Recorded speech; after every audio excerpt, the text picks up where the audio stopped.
दोस्तों, मेरा नाम है माया और मैं हाजिर हूँ आप लोगों के बीच एक और नई कहानी के साथ। दोस्तों, आज की कहानी एक सैड लव स्टोरी है।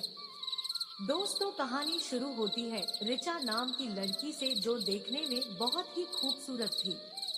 रिचा जितनी खूबसूरत थी उतनी ही ईमानदार। वो ना तो किसी से झूठ बोलती और ना ही किसी से फालतू की बातें करती, बस अपने काम से काम। रिचा जिस कॉलेज में पढ़ती थी उसी कॉलेज में अरवाज नाम का एक लड़का भी पढ़ता था। रिचा और अरवाज दोनों एक ही क्लास में पढ़ते थे। अरवाज मन ही मन रिचा से प्यार करता था।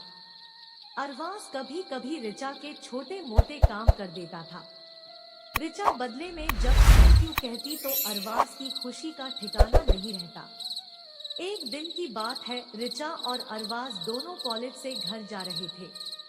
तभी रास्ते में बहुत ही जोरों से बारिश होने लगती है और रास्ते में दोनों एक पेड़ के नीचे रुक जाते हैं। पेड़ के छोटे होने की वजह से पानी की बूंदें छन छन कर नीचे आ रही थी, जिससे बचने के लिए दोनों एक दूसरे के बहुत ही करीब आ गए थे।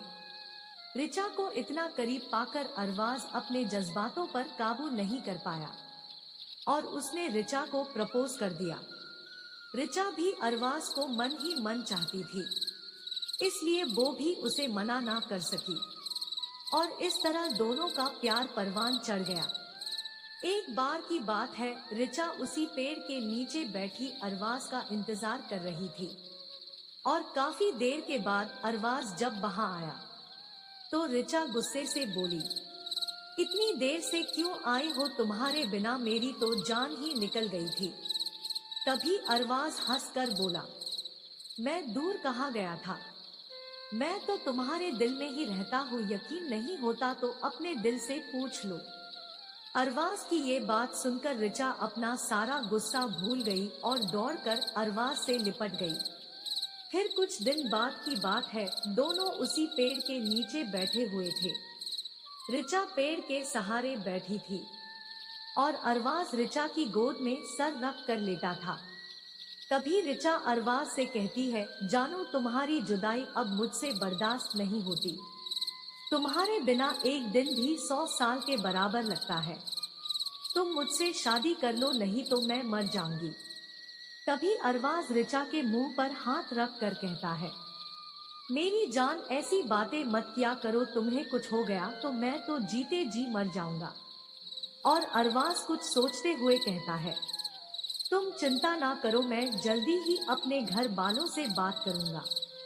और धीरे धीरे ऐसे ही समय बीतता गया।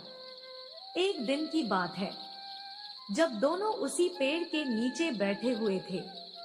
लड़के का चेहरा उतरा हुआ था। तभी रिचा अरवाज से पूछती है, क्या बात है जानू? तभी अरवाज की आंखों में आंसू आ जाते हैं और वो रिचा से कहता है, मेरी जान, मैंने अपने घर वालों को बहुत समझाया मगर वो हम दोनों की शादी के लिए राजी नहीं हुए और मेरी शादी कहीं और तय कर दी है। इतना सुनकर रिचा का कलेजा फट जाता है।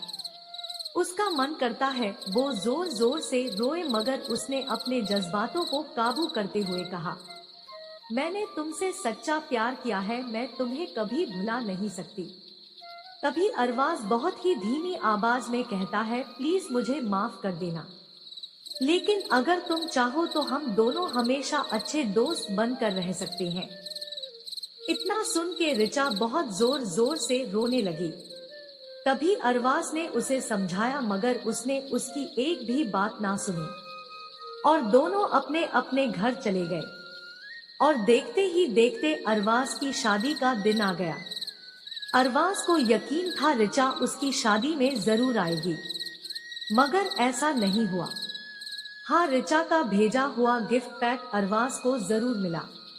अरवाज ने कांपते हाथों से जैसे ही उसे खोला और उसे देखते ही अरवाज बेहोश हो गया। गिफ्ट पैक में कुछ और नहीं बल्कि लड़की का दिल रखा था और उसके साथ एक लेटर, और जिसमें लिखा था, अरे पागल, अपने साथ अपना दिल तो ले जा, वरना अपनी पत्नी को क्या देगा। दोस्तों, किसी के लिए मोहब्बत टाइम पास होती है, मगर किसी के लिए जिंदगी से बढ़कर। दोस्तों, अगर किसी से मोहब्बत करना तो उसे पूरी जिंदगी निभाना भी, नहीं तो क्या पता आपका हाल भी अरवाज के जैसा ना हो जाए। उस दिन के बाद अरवाज ना तो जी सका और ना ही मर सका, पूरी जिंदगी यूं ही घुट घुट के जीता रहा। दोस्तों, अगर आपको ये स्टोरी पसंद आए तो लाइक और शेयर जरूर करना, और हमारा चैनल पसंद आए तो सब्सक्राइब कर लेना। तो मिलती हूँ आपको एक और नई कहानी में, तब तक के लिए bye bye and take care.